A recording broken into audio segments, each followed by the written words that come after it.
On the 7th of August 2025, I found myself in the strange world of wplace.live, a collaborative website where people can draw pixel art over a map of the planet Earth. I saw many creative works on my travels, elaborate murals of fallen artists, flags that stretched across entire countries, and many Undertale and Deltarune sprites. I learned much on my travels across this world, but soon I longed for the sweet shores of my homeland, the Isle of Man, the jewel of the Irish Sea. I charted a course for Mannin, but as I approached the shore, something was off. The Isle of Man was redder than I remember. The entire island had been surrounded by an unbroken chain of red pixels. Douglas, Peel, Bride, and Russian had been swept away in a scarlet sea. The rest of the island was a barren wasteland, sparsely populated by plague-ridden zombies and My Hero Academia characters. Thousands lay dead in the ruins. I fell to my knees and prayed for the souls of my countrymen, but I knew that I mustn't lose hope. The central parishes of the island had largely been spared from the plague. Douglas may have fallen, but St. John's, the original home of the Manx Parliament, had been largely left untouched. If I could make my way inland, I could fortify the island against the virus. Donning an old-timey diving suit, I gracefully stepped down from the boat. After hours of trekking through the wasteland, I finally arrived in St. John's. Upon the ruins of Green's Cafe, I decreed that I would rebuild society. Here, I would fight the Red Plague of Mannin.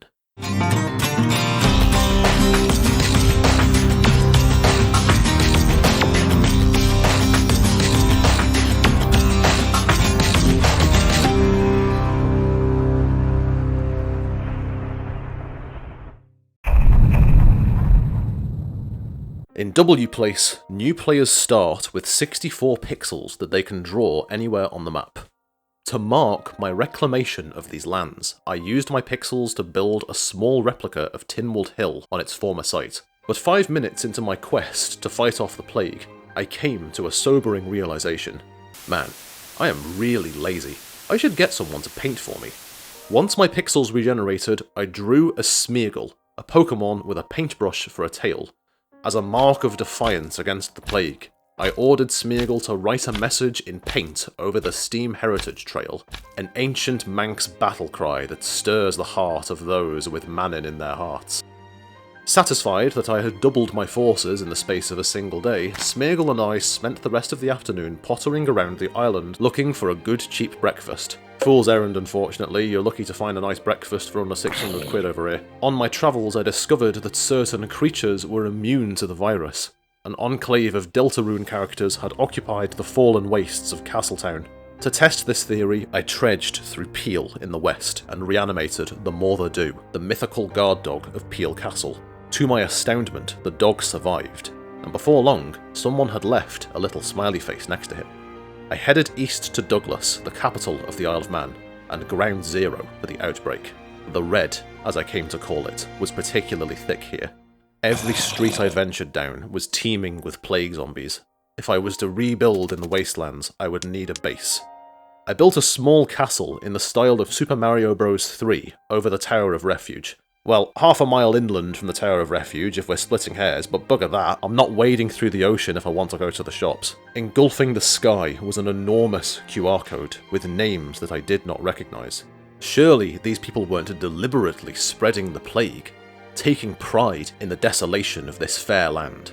To round off the day, I built a small replica of Laxey Wheel in the northeast and turned in for the night. But little did I know just how far the plague would spread. Day 2 began with a scream. To my horror, someone had dyed the green tip of my Smeargle's tail red in the night. Taking note from Shaun of the Dead, I chained him inside a shed and ventured north for aid. To alert ships to my cause, I rebuilt the lighthouse at the Port of Air, the northernmost tip of the island. But unfortunately, the transgender Brazilian armada was otherwise engaged, fleeing for their lives from 2 courting sea monsters off the coast of the Port Jack fish and chip shop. Some of my countrymen had resigned themselves to the plague, writing messages in red near the border of no man's land. knowing that they would soon be absorbed into nothingness. Nice try, random user. Now all of China knows you're gay. Troublingly, more had added their names to the list of spreaders. More drawings had been defaced with red pixels and passive-aggressive notes, but the fight was not lost. Some had taken up arms against the Red Plague, and the common folk were fighting back against the spreaders. If the resistance had any chance of success, I knew that I would need alliances. I befriended the sibling wives of Foxdale, and struck a peace treaty with the Irish Free State of Blabber River.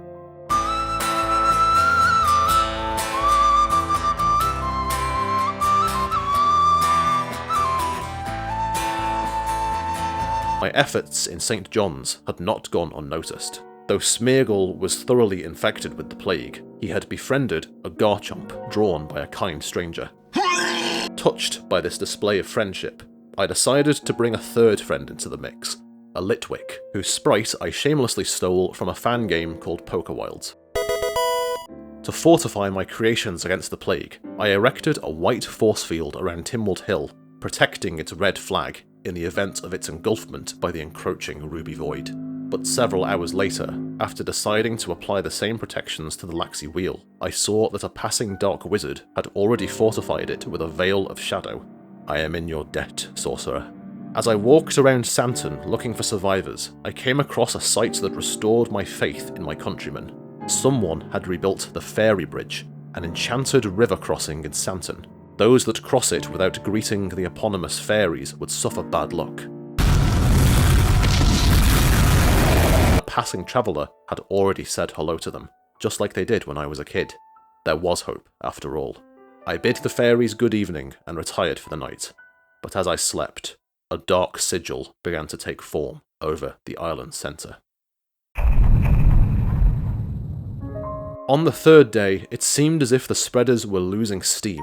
Little ground had been covered in the night, and their efforts to cover the north of the island had been somewhat half-hearted. More art had spread across the south of the island, and the fleet off the coast of Douglas was looking stronger than ever. But not all had survived. The Targaryen-esque dynasty of Foxdale had been wiped out in the night, their weak, inbred immune systems toppled by a mysterious green illness. It was a sobering reminder that I couldn't rest on my laurels. The list of recruits to the spreaders' cause had grown larger. I had to stay vigilant. Around this time, I realised that I had rather counterproductively written my Manx battle cry in red ink. Probably explained why Smeargle turned into a zombie, to be honest. I knew that can of paint was dodgy. To limit the infection, and more importantly, to preserve my knee-slapping message in the event that the void reached St. John's, I erected another white force field around my lettering. By this point, the W Place devs had added bus stops and cafes to the map, which let me tell you is a pretty handy feature in a post-apocalyptic wasteland. As you draw more in W Place, you can place more pixels on the map. I could feel my powers growing with each passing day. There was a purpose to this. I had to use my magical powers for good, to save humanity from the Red Plague.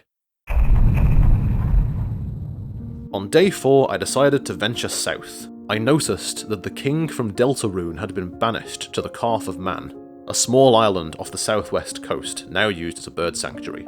To cheer him up, I patched up the hole in his head and rebuilt the Sound Cafe, the southernmost eatery on the island, which turns out is really finicky to draw.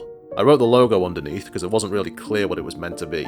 Looks like one of those Geordie LaForge visors. As I crossed back over the ferry bridge, I noticed that a kind soul had rebuilt the Man-Cat Sanctuary. Touched by this gesture, I drew a friend for the sanctuary's lone inhabitant. To my delight, someone had drawn a giant hand to pet the more to do. Clearly, the harshness of the Manx people's living conditions had done little to temper their kindness to animals. After drawing some foliage for my beautiful castle, I bid farewell to the gnome folk of Kirkmichael and turned in for the night. Upon my return, I saw that another Pokemon enthusiast had visited my base, drawing a Licky Licky, a welcome addition to my team. The red had only continued to grow, and I would need all of the friends that I could get. On day 5, I didn't actually draw anything. Out of character, I was travelling to the real-life Isle of Man to visit my parents. Never did get around to drawing the buttery, but at least I got a breakfast out of it.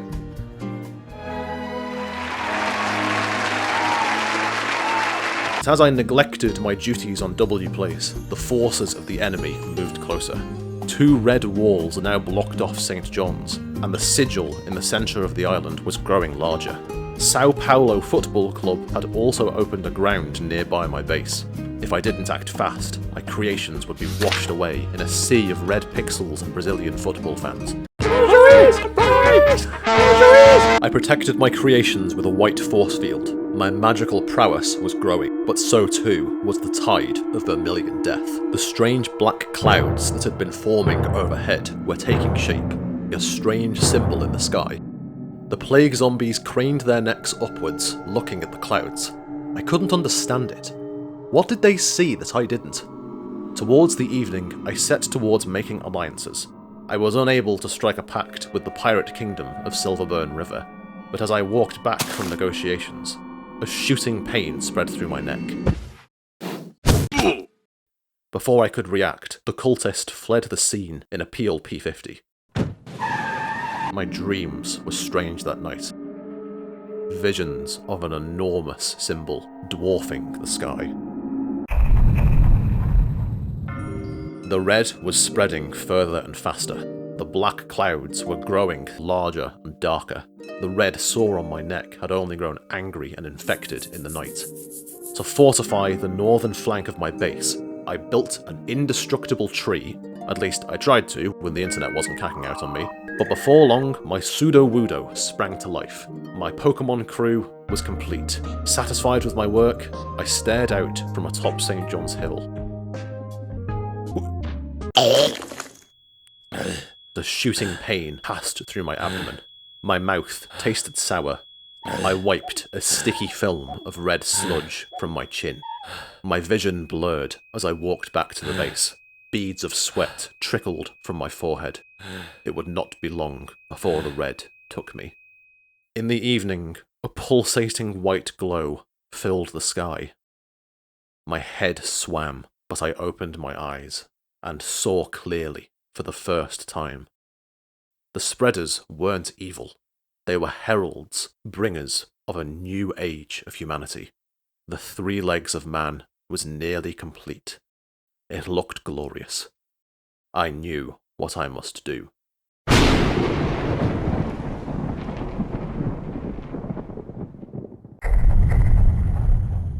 I did not sleep that night. The need to sleep did not seem to affect me. I spent the morning casting my white force field spells towards the sky. I was not here to spread the red. I was here to complete the white, to finish the divine work of the plague. Though my fever soared and my joints screamed, I worked without rest. My art was my fuel, and my faith in the holy plan of the spreaders guided me. But soon my knees gave way. I knew I had done all I could. I awoke my Pokemon and brought them to the roof. We would watch the curtain call together.